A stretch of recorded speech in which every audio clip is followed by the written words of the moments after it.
Kia ora! Are you planning on visiting a country but haven't decided where? Worry not, because today we'll walk you through the most unreal scenery, friendly and fun-loving people, mouth-watering food and wine, and a vibe unlike anywhere else. Welcome to New Zealand. Our presentation includes history, fun facts, customs and traditions, landmarks, food, phone etiquette, accents, and idioms. Let's begin with the historical background of New Zealand. New Zealand is a European settler democracy in which the indigenous people comprise about 15% of the population. The education system is almost entirely English instructed but also British derived. By the standards of the colonial civilization, the education system has achieved some outstanding results in terms of the general level of education and the attainments of the educated elites who have included Nobel Prize winners, innumerable eminent researchers and professors, and notable cultural and scientific savants among their ranks. As New Zealand enters the post-colonial age in a globalized economy, this rather traditional educational structure has come under both cultural and financial strain. New Zealand was first settled by Polynesian maritime explorers, now known as Maori, about 1,000 years ago. They have created a tribal-based society of hunters, farmers, and also fishermen. They knew some of the territories as Aotearoa. The population of New Zealand in 2001 is about 3.8 million people.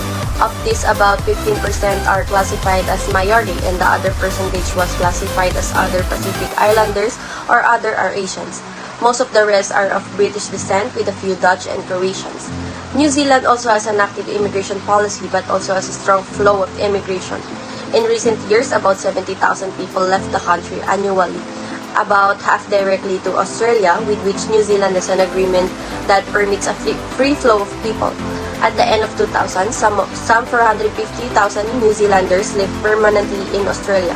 This outflow has been matched in most years by a larger flow of immigrants coming from United Kingdom, South Africa, and various Asian and Pacific Island countries.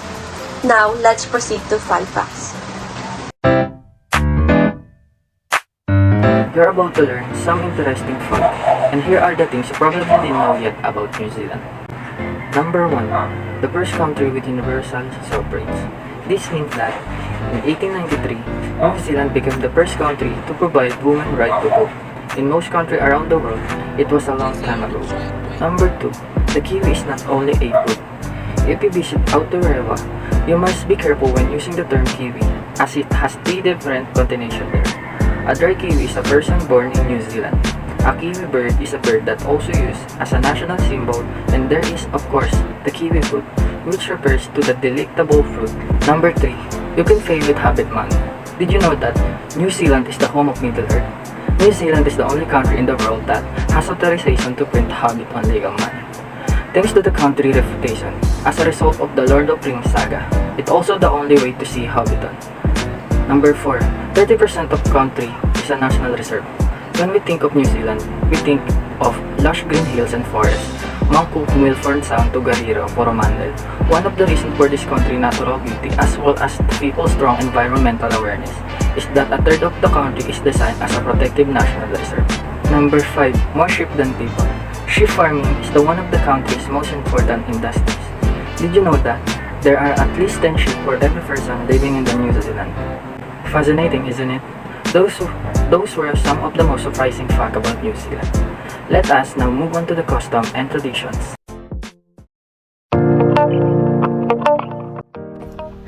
New Zealanders or Kiwis are known for being polite and friendly, and as a guest of their country, you could consider returning to hospitality by being polite as well. By doing so, here are some do's and don'ts that you could consider while having a trip to New Zealand. First is dressing depending on the occasion. When it comes to business occasion, you could consider dressing formally and conservatively. For men, they could wear dark suits paired with ties and white shirts. For women, you could consider wearing suits, dresses, or skirts paired with blouses, of course, the modest colors. And for the last casual or formal occasion, you could consider wearing casual outfit that makes it look dainty.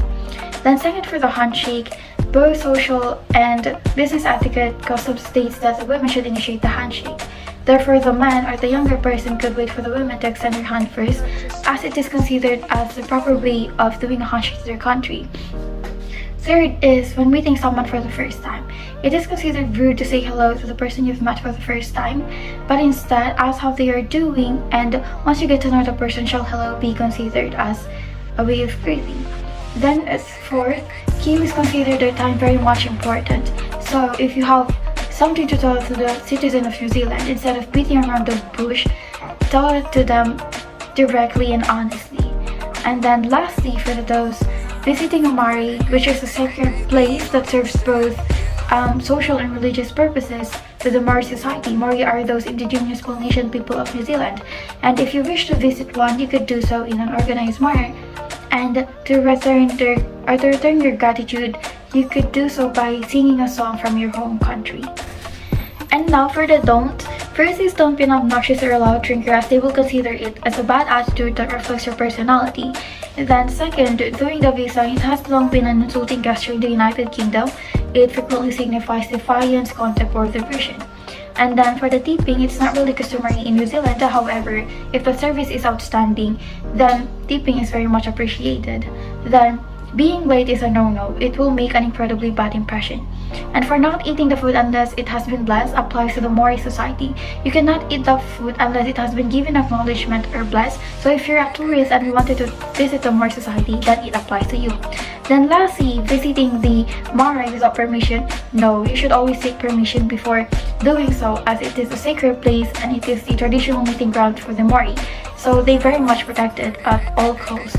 So that is all for the customs. Now let us proceed to the traditions.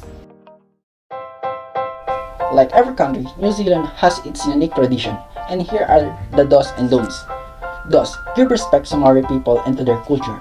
Respecting nature, in Maori culture, there are gods who are each responsible for a different portion of the earth, and interconnectedness and a sense of community.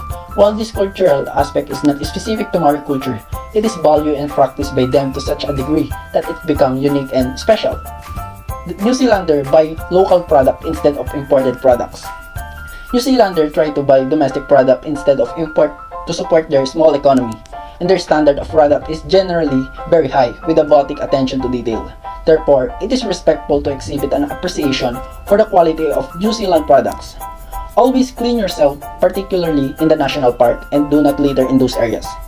In New Zealand, an estimated 828 million single-use plastic bottles are thrown away every year. Help to cut down on the amount of plastic bottle going into landfills, recycling, or the environment by using a drink bottle. In any circumstances, you are allowed to contribute in different ways. In any situation that allow for it, pitch in and contribute in any way possible. For example, if you are taking a trip in someone else's car, it is considered polite to offer to contribute to fuel costs. Don'ts: don't confuse the New Zealanders with Australians. Australia and New Zealand are natural allies with a strong trans-Tasman sense of family, migration, trade, and defense. Ties can competition on the sporting field, and strong people-to-people links have helped shape a close and cooperative relation. Don't brag or make arrogant comments that give the impression that you see yourself as a superior to others. Do not boast or make obscene comments that give the impression that you are see yourself as a superior to others, because New Zealanders will find this contrived and obnoxious. Don't overload them with compliments. Try not to overload them with compliments, as they may find this way awkward and become embarrassed. Don't take their jokes seriously. New Zealanders like to tease, so do not take their jokes seriously. New Zealanders thought it is also used internationally. Unlike many democratic levels, its use is not considered offensive. Rather, it is generally viewed as a symbol of pride and endearment for most people of New Zealand. Lastly, don't make jokes related to the ship. Making ship-related jokes will most likely attract an eye roll from New Zealanders, as they are not thought of as original nor humor.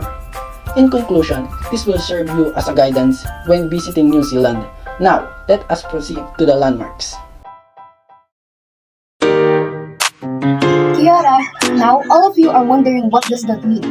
Well, it is a Maori word for hello, and it is more than just a simple greeting, because it conveys having a life and being healthy. And it will be perfect for tourists as well as people in New Zealand to greet each other with this phrase. Speaking of tourists, here are some 5 magnificent scenic spots we can add to our bucket list once we decided to visit New Zealand. The first one is the notorious waterfalls on the North Island located near the Wairaki Tourist Park. Hookah Falls is known for its foamy appearance, as its name came from the Maori word hookah, which means foamy. Also, it is characterized by the crystal blue color of the water, along with the vibrant white of the cascading falls. The river of Waikato, which is New Zealand's longest river, is connected to these heavenly falls and flows into Lake Taupo, which is also the largest lake in New Zealand. In the surrounding areas, people love to perform activities such as kayaking, swimming, mountain biking, and bird watching. Well, if you are looking for a more challenging adventure, then here's a suitable one for you. The Tongariro Alpine Crossing is known for the best one-day trek in New Zealand and is considered a UNESCO World Heritage Site. It is a 12-mile journey. You will pass through water-filled volcanic craters, petrified lava flows, hot springs, and sublime alpine views. Challenging, right? But once you completed this 12-mile journey, it will be worth it in every aspect. If you've also watched the film series, which is The Lord of the Rings, you might also recognize this area as Mordor from the film. Your New Zealand bucket list won't be fulfilled if you haven't visited Queenstown. This town is filled with a variety of indoor and outdoor activities, which is a perfect destination for exciting adventure, mesmerizing beauty, and scenic location. Queenstown isn't known as the adventure capital of New Zealand for nothing, as it fills everyone's desire for adventure both day and night. Queenstown also resides on the edge of Lake Wakatipu and is a small town surrounded by towering mountains and a paradise for those who seek adrenaline junkie activities. Moreover, it is actually named after the fact that it is a town fit for a king, for its authentic beauty. Although there are also other attractions you can find in New Zealand, however, these 5 tourist places are a must-visit, where it features breathtaking and exciting adventures. Your money, as well as your tiredness, will be paid off once you reach the summit and feel the atmosphere of these scenic locations. New Zealand is world famous for its culinary delights. However, there are certainly some meals, snacks, and desserts that Kiwis are extremely proud to claim as their own. Get a taste of New Zealand food culture through our list of New Zealand famous food. It includes 3 categories: dessert, dish, and snacks. Firstly are the dessert. Pavlova. Pavlova is a show-stopping marine dessert and it's easier than you think. It is made of egg whites, sugar, cornstarch, lemon juice, and vanilla extract. Chocolate fish. They are made of pink or white marshmallow covered in a thin layer of milk chocolate, with the ripples or scale on the fish created simply by the fish moving under a blower. This slides the unset chocolate back. Hangi. Hangi is a traditional New Zealand Maori method cooking food using heated rocks burned in a pit oven called an umu. Lamb baguette and mutton, generally curry sheep meat, are the meat of domestic sheep, obese aris. A sheep in its first year is a lamb, and its meat is also a lamb. Last but not the least, everyone's favorite category is snack. In snack, I'll discuss the 2 kinds of it. Japas. Japas are a New Zealand registered trademark for a small round sweet consisting of a solid, orange-flavored chocolate center with a hard covering or red-colored confectionery. The list is the Haki Paki ice cream. Haki Paki is a flavor of ice cream in New Zealand, consisting of plain vanilla ice cream with small solid lumps of honeycomb topping. That concludes our ultimate list of New Zealand foods you must try. Moving on to the phone etiquette, accents, and idioms of New Zealanders. These are a brief guide to behaviors that are generally considered polite in New Zealand about phone etiquette. First, if their landline is engaged, don't barge through to their mobile only to say, "Are you on the other line?" If you are a mystery caller who refuses to talk to an answered phone or feels uncomfortable about it, always leave a message. Next is do not text, type, listen to, or talk on mobile device while interacting with other people, especially in shop, during a meeting, or at a meal. Lastly, in business meetings, turning off phones will avoid interruptions during conversations. Even native English speakers have trouble understanding the New Zealand accent sometimes. Here's why. Kiwis have such a unique way of talking. New Zealand English speakers typically inflect their voices upwards at the end of declarative sentences, which is called high-rising terminal intonation. The R sound is often very soft when Kiwis speak, and sometimes it's hard to hear it at all. For example, the word farm sounds like fam. This is the most notable pronunciation oddities of New Zealand English. Vowels are altered so they nearly all sound the same. The short I is flattened and sounds like U. For example, fish and chips sounds like fish and chips. Furthermore, the New Zealand accent is sometimes referred as the colonial twang. New Zealand accent is not easy to catch, but there are certain phrases that you could learn to get that vibe. You need to expand your vocabulary by learning some new slang. With that, we will dive into the list of common phrases used in New Zealand. First is pack asad. It means throwing a tantrum. Next is get your A into G. Another way of saying hurry up. The full sentence is actually get your R's into gear. The New Zealanders, when finding a task easy, they just say it was a piece of piss. Kind of funny and weird. Choice is a versatile word in New Zealand and pretty much means anything that's positive. Okay, cool, I agree, I understand. It's been good. And every Kiwi knows that a bro isn't necessarily means a brother, though they could be. A bro is anyone from a good friend to a random stranger. And that's all about New Zealand. I hope our presentation convinced you to visit a world-class, friendly, beautiful, safe, and simply amazing country, New Zealand. Hi Rara, it's a Maori phrase that means goodbye. Thank you for listening, and the following slides are our references.